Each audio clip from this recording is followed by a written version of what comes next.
You're watching TVC News at 7. A reminder of our top stories tonight.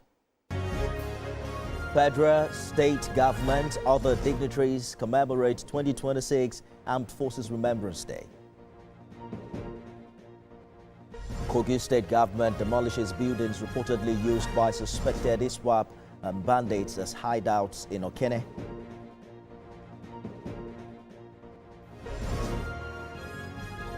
Outside Nigeria, military personnel arrive in Greenland's capital Nuuk as President Trump says U.S. needs island.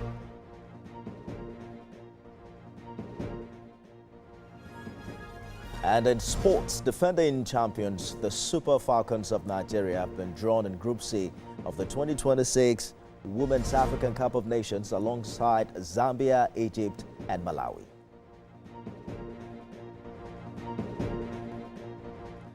Thanks for staying with us, everyone. Let's bring in the former spokesperson of the Nigerian Army, also former Director, Defense Information, retired Major General Chris Olukolade, for more on the development we're monitoring. Major General, thanks for joining us. This year's Armed Forces Remembrance Day has now been rebranded as Armed Forces Celebration and Remembrance Day to highlight the dual purposes, celebrating the living personnel and also honoring fallen heroes.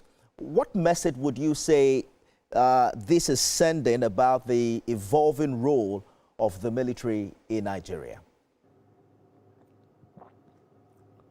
Well, thank you for having me. And in response to that question, I think it's a further encouragement to the serving personnel and the veterans who are colleagues of the fallen heroes to see that the nation still appreciates the military and does everything necessary to encourage those who are their survivors, either as families or as friends. For those of us who are survivors and their colleagues, we see this as commendable in the sense that it eases the trauma of losing our colleagues whom we trained together, losing our friends, our brothers and sisters, and yet continuing in service of the nation. And those who are still in service must be encouraged by this gesture. So the change or sustaining the trend of celebration is very much a welcome idea. Absolutely. Major General, we still report widespread concerns about the welfare of retired officers and families of fallen heroes, with some even saying benefits don't reach them. From your perspective, how well is government supporting both serving and retired personnel?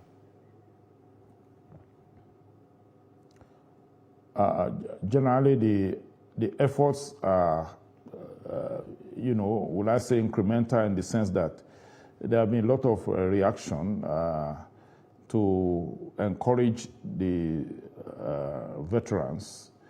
Most of the time it is in response to agitations, which I think should not be the case. But in fairness, it has been regular improvement and gradual reduction in the need to agitate or to call for, the entitlements of this personnel.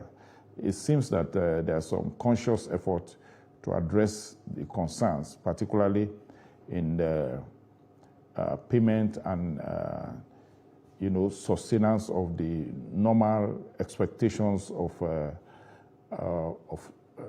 veterans or retired people in terms of their entitlement after leaving service, and also in the care for the families of the fallen heroes. The improvement can continue, and I know that if it is sustained, we'll get to a point that everybody will be satisfied.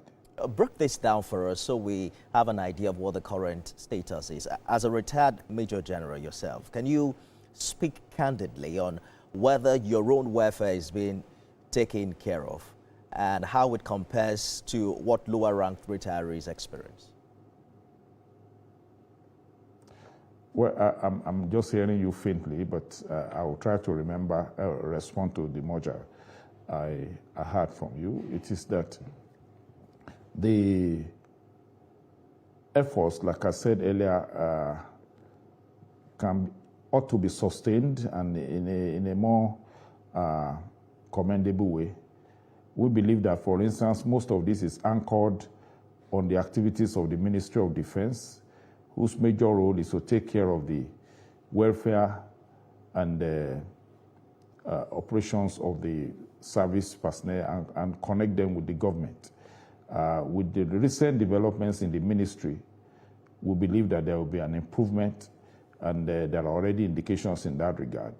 More so as the minister, having passed through all the positions in the military, knows and understands both the psychology of serving people and the retired. And I know that this will be of great help to government in meeting the needs and addressing the concerns of both the serving and the retired personnel. So this celebration itself, you will see that this year, it appears that there's less complaints on the part of service personnel, maybe an indication of improving situation, which we believe will be sustained. It sounds like you're saying there is improvement, noticeable improvement. You could not hear me earlier. I wanted to hear specifically from you as a retiree, if you can say that personally things are also getting better based on the things you receive, you know, as a retired soldier. But how much of the quality of welfare impacts directly on the armed forces, especially when you consider their onslaught against insurgency and terrorism as we know it today? Especially in recent times, there has been very encouraging improvement, and quite often makes us proud of the approach to the operations, in the sense that if we look at the task that the armed forces have been saddled with lately, it's enormous indeed. And the capacity to cope seems to be improving on a regular basis, and the recent developments has enhanced that. And we have reasons to believe that the successes in operations will continue to enhance the nation's morale as a whole, to believe that their armed forces are up and doing and capable of delivering the results expected in terms of securing the nation and then curtailing the security menace that is everywhere. There are clearly improving efforts in managing the situation, and like I said, I'm optimistic. I have reason to be optimistic, like many of our colleagues. From what was the performance we note lately, it seems that the effect of improved management of the military is showing in the field. What are your thoughts on our cooperation with international community, especially the U.S. strikes reported in Sokoto recently? Are there concerns, you know, from military echelon about the kind of influence that countries like U.S. have in our onslaught against insurgency? Do you believe it is sustainable, and what role do you think we should be playing now? Well, this what I call a partnership or relationship is not that new, in the sense that there has always been efforts to collaborate, more so as the situation being managed is global. Terrorism is a global crime, and there's nothing out of place to get support that can address the situation. And then if a country offers to support us, why not? And previously, like I said, there have been different ways of relationship.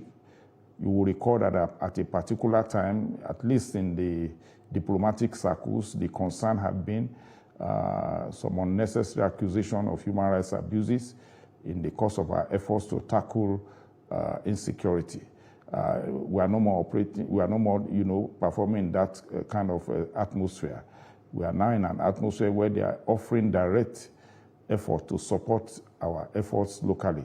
And that is, most welcome, and we just hope that it will be sustained in a way that will continue to respect and take into cognizance the capacity of the nation and its forces to tackle the security situation. So it's in this regard, it is not out of place, and I think it should be welcomed and encouraged for as long as it's getting us the required result. A former spokesman of the Nigerian military, retired Major General Olukolade, thank you for sharing your insights on the news tonight. Thank you so very much. Away from